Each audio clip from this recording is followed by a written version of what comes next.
Within your WordPress users list, you'll notice that we have this little grey man here.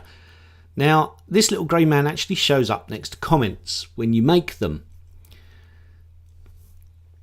In many cases, people never actually get round to sorting this out, but it's actually really easy to do. There's a website called Gravatar, which manages all of the WordPress avatars, basically. This is the website. It's gravatar.com, and if we click on create your own Gravatar, we can type in our email, username and a password, and we're going to click sign up. Make sure that you have access to this email account. I will let you know right now that I used the wrong email account while I was setting up the first demo of this video, so just to let you know that you don't get that email and you don't get a second chance to get it. So make sure that you use the correct email address. It also has to be the email address that you've used for your user account within WordPress. If you use a different email address, the two just won't link up and there's absolutely no point in going through this exercise. Click on sign up and you'll be sent through your confirmation email address to the email address that you've selected.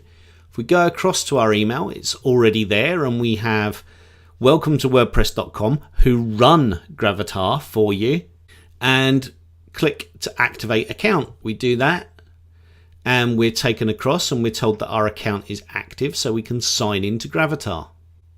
As you can see here, we're given the option to change the Gravatars, and what we can also do is add a new email.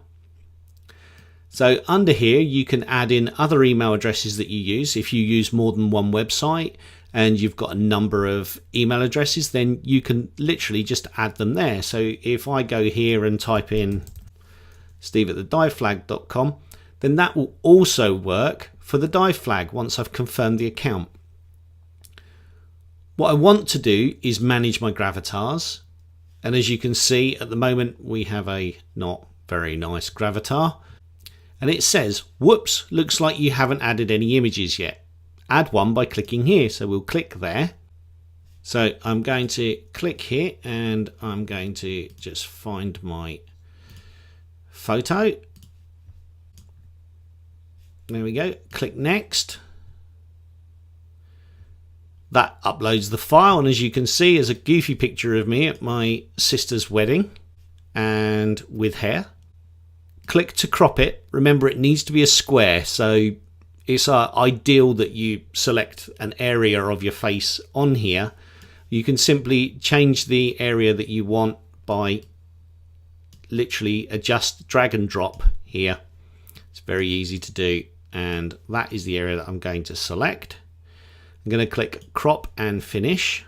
It asks you to give it a rating. Now obviously, if you're promoting your business, I would go for a G rated, which means that anybody can see it, but it's up to you. You can choose your own as you go along.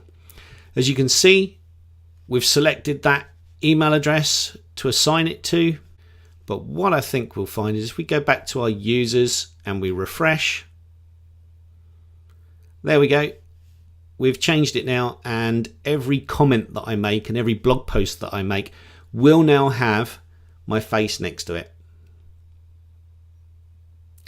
So just one of the niceties of cleaning up a WordPress installation so that you actually have Gravatars so that everything looks nice. That's how easy it is to create your own Gravatar account. If you wish to change your profile, you can do. You can add details of your display name and you can change your location. You can add about me. It's very much along the lines of a mini social network because it works with the Automatic team, which is the same people that designed and developed WordPress, and you can add as many Gravatars as you like. You can add in a new email and you can add a Gravatar to that email and have one place where you manage all of your Gravatars.